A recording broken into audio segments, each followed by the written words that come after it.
Je, umewahi kujiuliza kwa nini kanisa Katoliki linaadhimisha kuzaliwa kwa Yohane Mbatizaji lakini si kuzaliwa kwa watakatifu wengine wengi?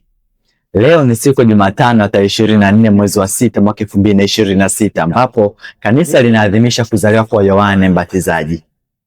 Cha kushangaza ni kwamba kanisa kwa kawaida huadhimisha siku ya kifo cha watakatifu, yaani siku walioingia mbinguni.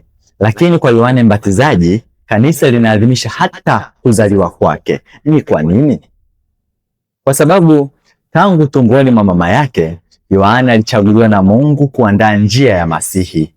Biblia inasema aliruka kwa furaha tumboni mwa Elizabeti wakati Bikira Maria alipomtembelea.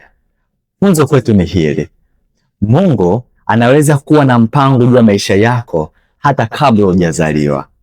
Andika katika comment section, Mungu ana mpango na maisha yangu. Ni mimi mtumishi wenu mdogo nisiyestahili, Oscar Mkatoliki, na kutakieni siku njema na yenye baraka, na Mwenyezi Mungu atubariki wote. Tumsifu Yesu Kristo.